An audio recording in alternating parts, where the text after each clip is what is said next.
What's up, everyone? It's your favorite optometrist, Dr. Daryl Glover. And today I am super excited because we have the man that everyone in the world knows. And if you don't know him, I don't know what's wrong with you. You must be living underneath the rock. Friends and family, I'd like to welcome my colleague, my close friend, Dr. Alan Glazier. Dr. Glazier, how are you doing today, man? Daryl, I am so psyched to be here. It took you a long time to get me on here, and you used to not be my favorite optometrist, but now you are. So thanks for having me. Well, it feels good to be your favorite optometrist, man. I take that as an honor and a blessing as well, my man. How's your day been? You gaslit all of us to believe that with the name of this podcast. So.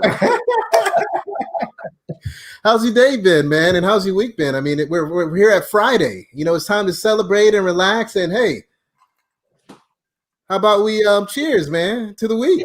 Not coordinated, by the way. But how's everything been? You know, glasses half full guy. I try and keep everything, on the up and up. Make the best out of whatever situation is around. I'm pretty blessed, have a good life. And, I keep busy. But the difference between now and like 10 years ago is I'm keeping busy with the things I love. And I've said no to a lot of things I don't love. I've worked my life in a way that, I've unsubscribed to a lot of stuff. You know what I mean? Oh yeah. You have to if you want to stay sane. It's simple and it's not ideal because I like to travel. I like to eat well out at restaurants, and that's not happening. But it's all good. Thanks for asking. How about you? Man, this week has been it's been great. It's been exciting, rewarding. I work for my eye doctor, and we've been doing a lot of great things to really take eye care to the next level, especially in 2021. So I'm super excited just to be a part of an organization that can really just make lives better just in general. So I'm super excited about some of the things we have going on there, and super excited about Defocus Media. Jen and I have had some great calls this past week where we have some big things in motion, and I'm one of the co-founders of Black Eye Care Perspective, and we have some great things moving on that end, and some great things that I would love to touch on with you today. That you have really changed the game of eye care and have made a big impact at your school. So I really want to touch on that a little later on. But sure. There are some folks that are not familiar with who you are, and I don't know how, but let's just give the story of Alan Glazier. Where are you from? Where did you go to school? Tell us a little bit more about yourself, man. A mystery wrapped in an enigma, wrapped in bacon. That's what I like to describe myself. So I went to university. I'm from the Maryland suburbs of Washington, D.C. I grew up there. I lived elsewhere, but I came back to practice. Went to University of Maryland. I'm a proud Terp, and I have a son who's a freshman there now, which I'm really excited about. Went to NECO, which is part of our conversation tonight. Yeah. And I lived, then I came back here, and I've been here pretty much since. Love the DC suburbs. It's a great area. Economically, it never feels the pangs of the economy. And when times are good, they're better than good. And then, we're 2 hours from Philly and 2 hours from New York City, where I'm there all the time, and 2 hours from a beach. And I got 3 airports all equidistant from me, so I can get out of here anytime I want. So I like it. So it sounds like you're selling where you live, man. We all need to move and be around you, basically, is what you're telling me. You're not too far away. You're down, you're about 4 hours away, and we can meet in Virginia Beach and have a good time sometime. There you go. I'm down for that. Well, I would love to just really pick your brain and just understand, why did you start ODs on Facebook? I mean, this is a platform that has really changed the eye care industry completely. I mean, you've been able to put together a platform where eye care professionals, just not locally, not just in the United States, but globally, can come together, have conversation, learn from each other, vent their frustrations, and come together as a team and as a family. I would love to just know, where did this concept come from? How did it take place? Just give us an overview of it, if you don't mind. Yeah, so thanks for that.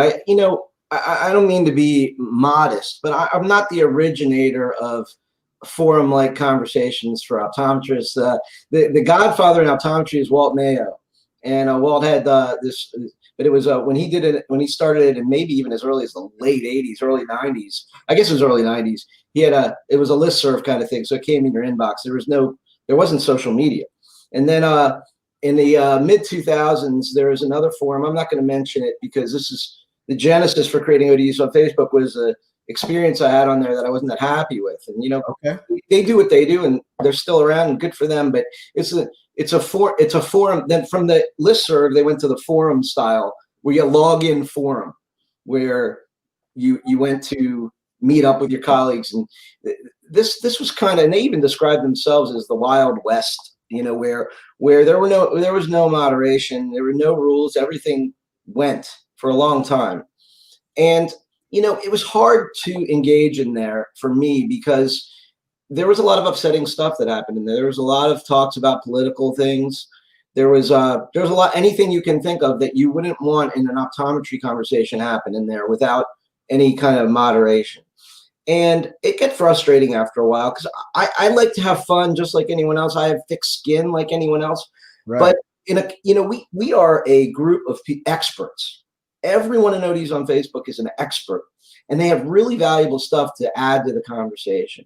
Now, if the conversation is going in a direction that's ugly in one way or the other, there are a group of people who enjoy engaging that way, but the bulk of people don't like to engage that way. So they sit on the sideline. If they're there at all, they sit on the sidelines and they don't engage. And all that expert information is lost, or it just doesn't happen.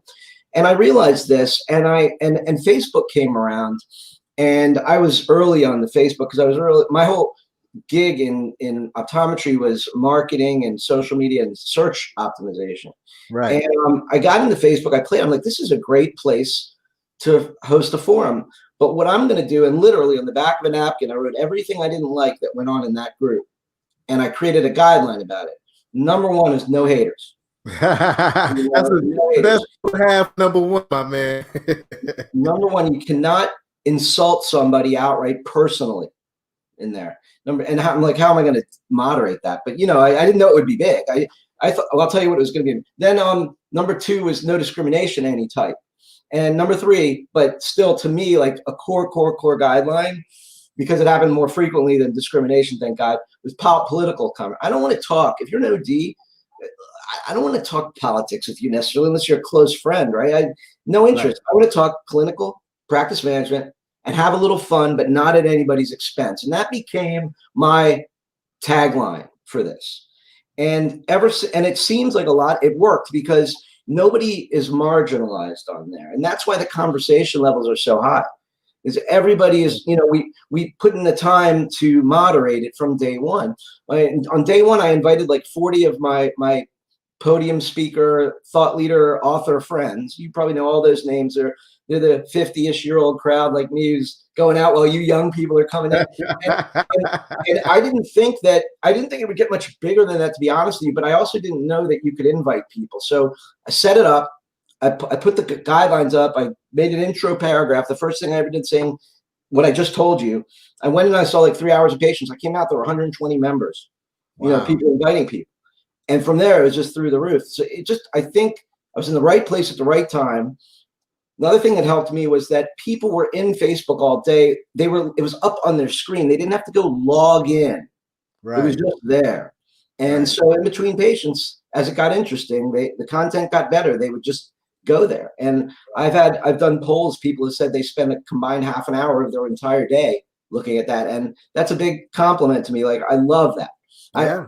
Another thing they tell me is, not to run on with this, but people come up to me and they'll say, "Oh, I'm on ODs on Facebook, but I never comment. I hope you don't mind." And I'm like, that's not what I want. What I want is to influence everyone, not personally. Yeah. Like, I want the group to influence everyone. And if you're on there, I'm happy. It's like you can be a fly on the wall, but I'm thrilled you're there. Yeah. I mean, that's fantastic, man. I mean, I've seen and I've watched it grow over my time being on there, and you've just done a phenomenal job. I mean, you're over 42,000 members now. I mean, that's phenomenal. Just to know that there's a platform for my profession, my colleagues, on all levels to be able to go to and learn and put information out there for other people to understand more about whatever I may have going on is just fantastic, man, because there's a lot of professions that don't have a platform like that. And one thing I must give you kudos on is I love how you moderate that forum. You do not take any BS. If someone's doing something that's not right or something that's just completely wrong, you call them out and you kick them out. And I think it's huge because you're not showing any favoritism in regards to that. And for me, that's a big deal because I like to be in a safe community and not see any type of discrimination or hatred or anything of that nature. So that's one thing that I do really love about the platform in regards to what you've created. Well, thank you. You know, unfortunately it happens, but I want, my goal is to get to it before anyone sees it. And when I can't, I ask people to understand that if you see something in there that you feel shouldn't be in there, the only reason it's in there is because nobody reported it to me. And I don't see everything. I have a staff. I have two staffers who look at it, you know, during waking hours. They're both East Coast people, so there's a time when no one's looking at it. I know, right? Everyone's gonna be like, West Coast. Right. Okay, if you post between midnight and 6 a.m., you're going to get away with something. You might not be in the group anymore in the morning when I see it. We have systems set up that are Facebook provides the group moderators tools to moderate too. So it will if you report something, it'll archive it until the moderator gets a chance to look at it, and that's really helpful. So I ask members to understand. Like I get people all the time saying to me, you know, oh, you didn't do this, and I'm like, well, I didn't see it. There's 5 million posts a year in there, you know? Right. If you see, Tony says, if you see something, say something. Hi, Tony.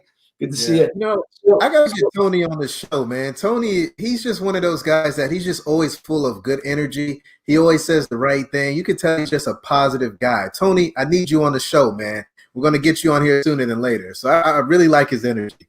He's an interesting guy, too. He served in the military. Thank you for your service. We appreciate that as well. I love that guy. Yeah, yeah. Well, you know, one thing that I wanted to ask you about ODs on Facebook is I've been meaning to ask you this forever. What has been one time or just one comment that just really changed your life? Because there's so much content that goes on there. Some of it can really touch your life and really change your life. But like what piece has really changed your life and made you change how you practice, change how you maneuver across the world, and just change who you are as a person? That wasn't in the preview questions. You know, I don't know that I'm going to be able to come up with one thing right now on the spot, but I can tell you that I built the forum for my use as a grunt OD in the trenches. And I learn from it every day, even still. I go there like all the members do without my admin hat on to learn. And, you know, there have been things that happened clinically. There have been things that happened practice management wise in there. And there have been things personally in there that have moved me. I you know, maybe I can pick out one. I don't know if this is the most, but many years ago, we had a member who tragically died, and there was it was our first time we ever did a GoFundMe, and the community came together around this for this person's family, and it was so beautiful, and it really, even though that I'd never used it for that before, it made me see that if I was careful and if I did it the right way, that when the profession or the doctors really needed someone, we could be there for them. And we would come together. Like recently, we did a GoFundMe for the practices that were hurt by the riots, and we raised $42,000+ for them, which I still have to distribute. I have it in a money market. I'm trying to figure out how to do that. It's I didn't think about, you know, they're all different sizes. They had all different damage. It's like a big math problem. But community for ideas, and they gave me some, and I'll be distributing it in the next few weeks. But point being is that we can come together. There's a power in this, and it's not a power that has to be harnessed for my good or anyone's particular good, but it can be, and it can be harnessed for the industry's good. So I would say those were some of those instances. Yeah, yeah, I can definitely understand that and feel and vibe with those two instances there as well. I would love to know what's new with ODs on Facebook. What does the future hold? I mean, you're huge, man. I mean, like you're known globally. I mean, more can you actually do? Yeah, yeah. I it's funny. You want to keep moving the needle. You got 42,000 people. You got 7 out of 8 optometrists in the country in there. Yeah, What can you do, right? But right. you still want to advance things and drive value. And now that I sold my practice 2 years ago to Kepler Vision, which is a company that I'm very proud to be one of the founders of, and we're working hard to make changes in the industry as well that benefit young ODs looking to practice full scope optometry, or to provide opportunities to young ODs to practice full scope optometry. And that's a big part of my life. I do a lot of work on that, but when I'm not working on that, I'm thinking exactly like you're saying. I'm trying to figure out what can we do. And we have a website, odsonfb.com. But we've come up with some concepts to modernize it and make it a better experience. And we're building that out. I invested $50,000 in this project, and Oh, we'll be nice. launching that in early January, hopefully. It's a little delayed, but everything what's not delayed these days with Corona, right? Very Um, true. and then a web, and it's under a really cool brand. I don't want to ruin it here. This would be a great place to tell everybody about it, but I'm not going to do it here yet. But I'm doing a webcast. I'm going to be doing what you're doing, a webcast, which I'm excited about. I built a studio in my basement. Oh, Um, nice. because I've had the time and I had this concept, and I'm really excited to launch that. That'll probably launch right now. I'm learning how to use the software, but as soon as I get that down, we'll launch maybe January 2, maybe in a month. We'll see. But yeah, Fantastic. those are the two big initiatives we're psyched about. Awesome, awesome. Well, what I'd like to do now is just really kind of switch gears because you are very instrumental in your school, New England College of Optometry. I mean, you sit on different boards, you're always active, you speak there to the students. I mean, you're very, very hands on when it comes to New England College of Optometry. Recently, as a matter of fact, today, there was an article or news or a press release that went out about scholarships to support the diversification of the student body. And when I saw that, my heart melted. I was like, man, this guy, he created a platform to connect all optometrists globally. And now he wants to give back to the underrepresented to really give them opportunities to, have funding for school and different things of that nature. I would love for you just to, number one, talk about your relationship with Dr. Howard Purcell. And then number two, really talk about the scholarship and what all it entails. Sure, sure. So you're a proud NECO grad, NECO 93. I'm showing how old I am now. Had a great experience there. I love the college. I was there when some legends were running it. Larry Clausen, High Caymans, and these are names that some of the older people will remember. But these guys were real gentlemen, real mensches, and they had a real good set of values. It was a great place to go.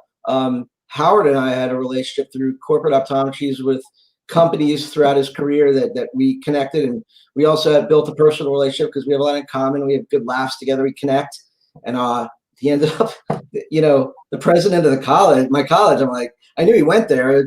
It worked out really well, and that really drove me to get involved again. I mean, all those years in between there, I can't tell you that I really did much with the college, but I had reached out to them, and maybe they reached out to me, but nothing ever happened there. So the combination of me getting to an age where I can look back and appreciate what they did for me, and I'm in a position where I can help, both with experience and financially. It just all came together around the issues that our country has faced lately related to racism. I've had some experiences inside and outside of optometry that kind of led me to align with what you're doing with your initiative. My heart melted with your 13% initiative. And one of the things, and we'll get into this deeper because you asked me to spill my heart out today, and I will do that. Yeah. But I've always looked back. My optometry school class was like 105 people. We had three or four, I think, African Americans, and I always thought about that. All these years, I just go back to that. didn't understand it, but I also didn't look any deeper into it because I was in my mode. Yeah. With everything that's coming around lately, I looked back at that. I looked at our school. I looked at what you were doing. I'm like, well, let's help my school lead that way. You know? Yeah. Yeah. Yeah. I mean, that's fantastic. And with Black Eye Care perspective, you had mentioned that earlier, and the 13% promise. For those that may not be aware of that, with Black Eye Care perspective, it was co-founded by myself and Dr. Adam Ramsey. If you don't know who Dr. Adam Ramsey is, he's the guy, play chess, not checkers. He's everywhere. He's the man that has all the answers. Go buy his book. I'm always giving him a plug about that. But we really created Black Eye Care perspective to create lifelong relationships with African Americans in the eye care community. And we wanted to just really see more Black representation in eye care. So we came up with what we call the 13% promise. And you may be asking, where does that number come from? And that number is basically the percentage of Black representation in the U.S.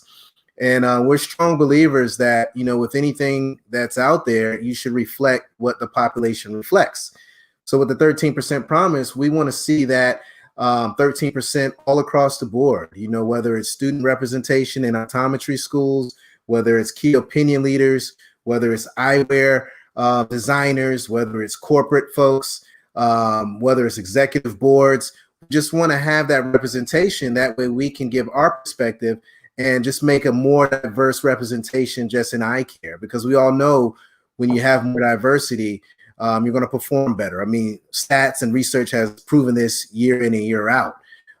So for those that are unaware of it, check out www.blackeyecareperspective.com, and you can pledge to the 13% promise and gain more information there as well. In regards to the scholarship that you have, if you don't mind just kind of breaking that down a little bit more in detail, so those that have seen it and saw it today can just get a better understanding of what the goal is and how it's going to be used in general. Yeah. Is this the part where you want me to get into my heart? Yeah, man, fire away, man. Like, everyone knows Alan Glazier, but they don't know him how I know you. So I want Right. you to really, like, have this conversation as if the cameras are off and it's you and I having this phone call or this face-to-face conversation, man.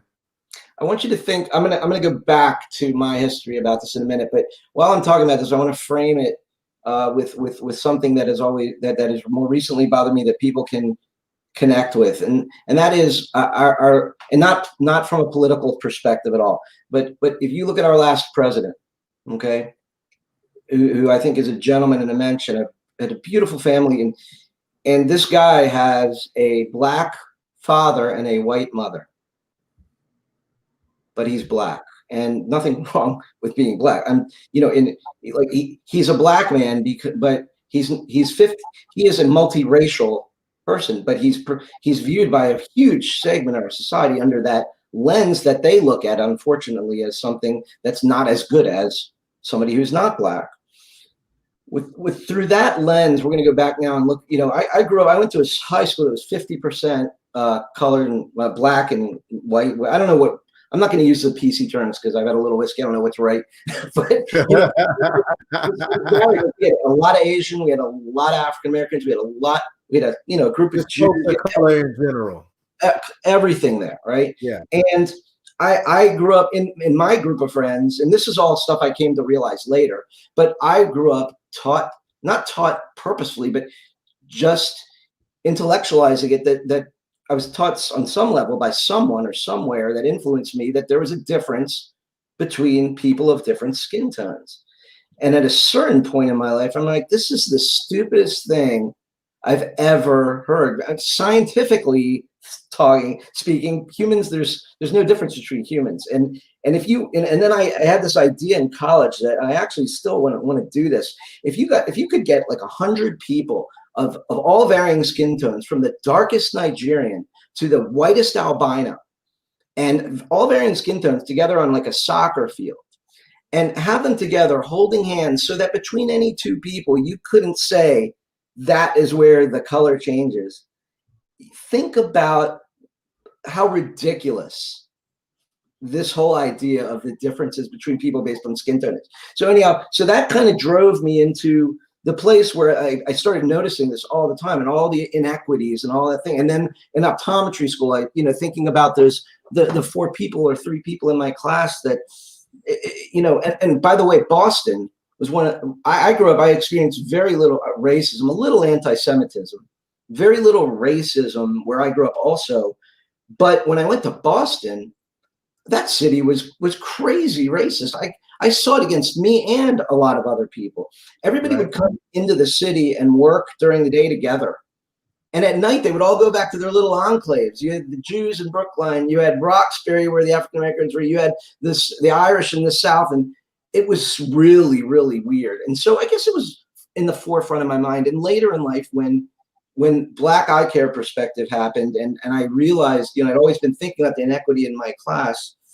It just was somewhere I wanted to put my efforts in, especially in light of everything that happened with Black Lives Matter. And, it all came together for me. And it really, if you look at that whole spectrum of time I talked about, it just all came together to this for me. And then you never know where you want to put your time, effort, or money when it comes to charitable efforts. But this is one place I really wanted to try and make a difference.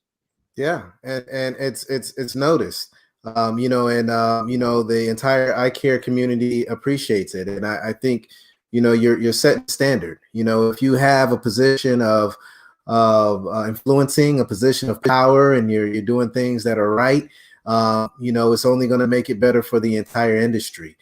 So I definitely applaud you for using your platform to push and preach the importance of diversity and inclusion and equity and all those different things that are definitely needed in this profession.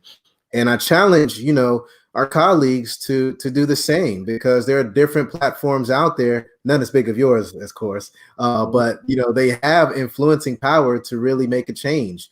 And just because you have that power doesn't mean that you're the top deal and all this, that, and the third. What are you going to do with that power? What are you going to do with that influencing that you can have?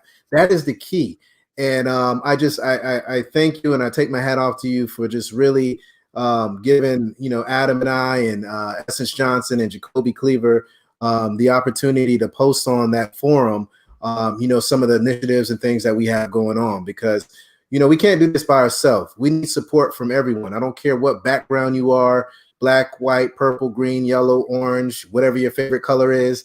We have to work together as a team. We have to be one big melting pot and grow this profession and push forward, because eyes are on us, and let's make a difference. Yeah, I agree with you. And yeah, it did get to a point where it got big enough where I realized I really have to be fair. I've always, it started out as a fair place to share with those rules. Yeah. If I'm going to be fair, I got to be fair. I got to do everything the right way. And not everybody's going to view it that way. And I wasn't okay with that at first. But now I don't care what, if I'm doing what I think is right, I don't care what anybody else thinks. I just really don't. Yeah. Yeah. Well, I know at the top of the show, I don't want to hold you too long because it's Friday. We have these drinks. We want to enjoy our families. I mean, there's not much we could do besides stay in the house. The longer I'm on here, the more likely dinner's already on the table when I get out. But I wanted to ask you, funny story. I mean, I've heard this story, or someone has alluded to it, that the company that I'm with, my eye doctor, the first location is actually not too far from your office that you sold. Is that true? Eye doctor number 1 opened up across from my young practice. Okay. And it freaked me out. Like, so I'll tell that story. It's a good story. And there's really good lessons for everybody out there. Rob Samet was the guy that founded my eye doctor. He had found another chain of stores before then called Our Eyes in our area. And Our Eyes, he built, I think, 10 or 15 stores, and he sold it for a lot of money. And then he had Rob, if you're listening or you see this, or anyone from my eye doctor, forgive me if I get the story wrong, but he was on a non-compete. And during that time, he spent his time, brilliant businessman, very global thinker. I always admired him. I could never think like he thought. And a lot of people, didn't love what he did, but he did his own thing and he did it well. And he drafted all his whole plans from out. And the day after his non-compete ended, he had already had 2 stores up and ready to go. One was right across the street from my office, and one was in Northern Virginia. I think that's how it went. And I'm like, oh my God, this is going to hurt. And yeah, so Rob's model was to generally, he didn't open in the beginning many new locations. He usually bought older doctors' practice and rebranded them. And I knew quickly he would be expanding in the area. And all I could see through my myopic business view was how he was going to hurt my business. But what was interesting was what happened. So I had a big regional independent medical model practice. My model was never in different locations. So always to grow one location as big as I could. And my one location grossed like with 7 locations. If you had 7 locations with 1/7 of the headaches, that's how I like to define it, right? So what happened was I was scared, but what happened was the opposite. Actually, it helped me a lot because he started buying up all the other independent practices, and here he created a vacuum of independent practices. Now there are patients out there, and I call them independent loyalists, and these are people who only want independent. So they either seek it out or they end up not being able to find it. They go to something non-independent and they end up seeking it out again eventually. So this vacuum that was created, my practice grew more after my eye doctor started than after anything else in the industry.